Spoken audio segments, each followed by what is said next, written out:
obviously you're into all music styles, and you know you got a natural talent for everything. How did you get into the rave, the hardcore, the old school, etc.? What's your story? How did you discover it? Well, you know, kind of my love for music started when I was a little kid listening to my dad's records. He used to have Hendrix and sort of Cream and, you know, old rock records, and I kind of I listened to them. I thought, oh, I want to be a musician, and so I bought myself a guitar, learned to play the guitar, and it kind of started from there really.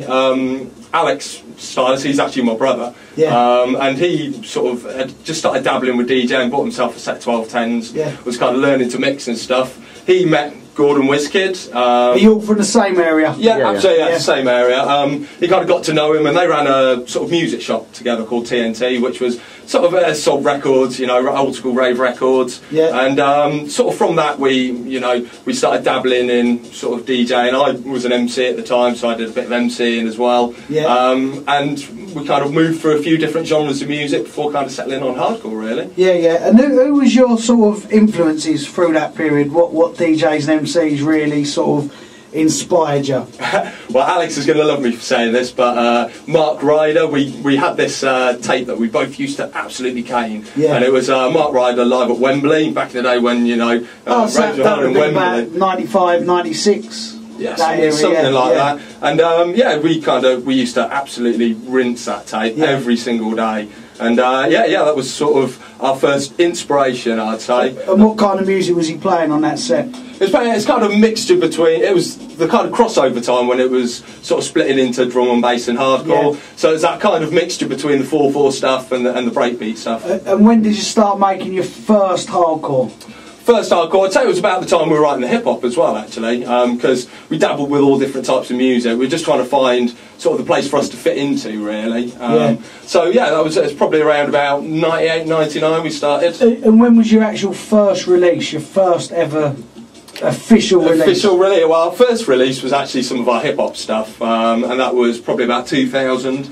And then we kind of went into the drum and bass scene, did a little bit of drum and bass, had a couple of releases out on a small label called Cuts Recordings. That was probably about 2004, and that's when we kind of got back into the hardcore again and really started pushing it. What was it, or what has it been, that then made you take the hardcore path more than the hip-hop or the D&B path? Uplifting. It's all about uplifting music for me. I love music that makes you smile and jump around, and it's the same for Stylus as well. I'm going to speak on his behalf as he's not here. It's all about uplifting music that really makes you want to dance when you're in the raves, and I think, you know, hardcore absolutely captures that every time. Absolutely. Because I've always said, like, I play so many different raves throughout the course of a year, like from year to year, but there's nothing more inspiring than the buzz of a hardcore crowd, because there's just, I don't know, there's just something about hardcore ravers that they're just so receptive straight away to want to put their hands in the air, want to give it full energy, whereas some crowds you play,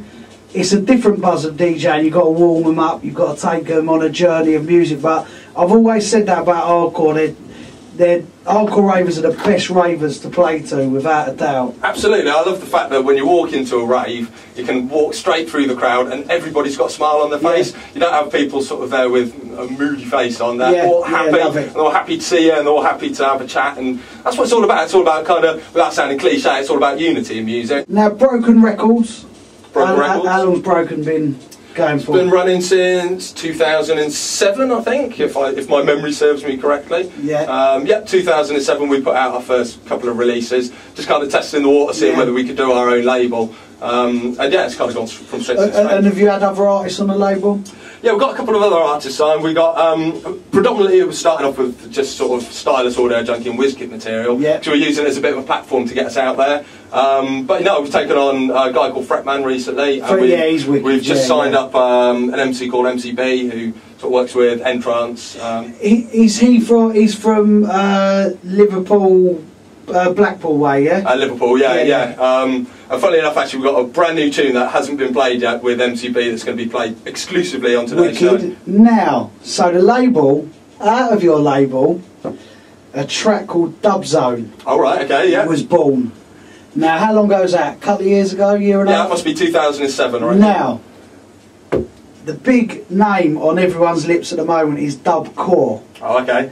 So, I think Tsunami, which Wizard's done, is a killer. I've been playing that out everywhere, and when I was in Russia, for me personally, I'm really buzzing that there's new vibes coming through, because what I was feeling was so much hardcore music was becoming the same. Everyone wanted to sound like Breeze and Styles or like Scott Brown, and you guys have all come along and you've sort of broken that cliche wide open, and it just gives you so much more space to take a set somewhere. And so when you do play the bigger tunes in with the experimental stuff, or what they're calling dubcore, it really then a set starts having more colour to it. Yeah, absolutely. See, for me, music is all about experimenting with new sounds and new techniques, and kind of just trying to move things around a bit, because you don't want things to turn stagnant. And every form of music, they kind of move forward in different ways, and you get new artists bringing new sounds. And I mean, for us, we were just dabbling when we did Dub Zone back in the day. We just thought, well, let's have a go at putting a bit of dubstep influence with hardcore. And it was never intended to be anything more than just a sort of track for within the set. And it actually turned out to be one of our most popular tracks. And then kind of over the last sort of 2 or 3 years, hardcore's taken influences from many styles of music. Well, I'd say you've got kind of drum and bass styles, electro styles, some dubstep styles. But I think people always want to put music almost into a box. They like to say it's this type of music, but I don't think music's like that. I think it's all about free-flowing stuff. So, the track dubs, basically, for anyone who don't know that, Breeze, Stylus and Audiojunkie, Mike Modulate, Petruchio, there's this sound coming through that, as always, when music gets dubbed something, whether the name's right or wrong, it doesn't really matter, but it's being called dubcore.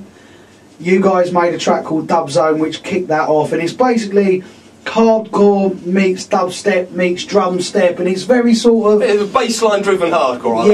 And you're experimenting with making the kick drum patterns more broken, as you would with break beats. Now, where do you see that progressing?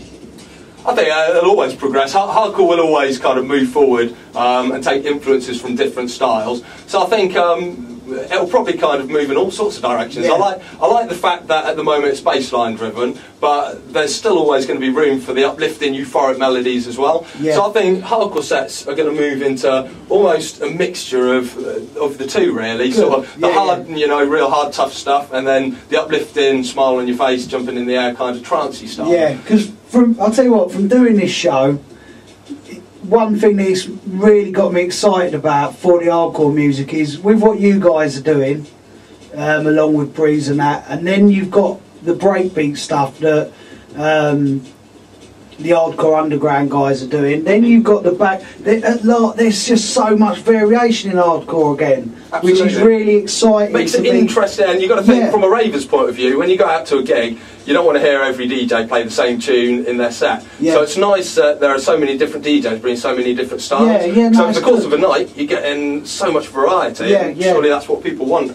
Now, before you go in the mix, because I know you've got so much music to play, tour, you've got a tour coming up, or you're putting a tour together? Yeah, we're putting together a Broken Records tour. We're going to tour around a few clubs, a few of the big venues as well.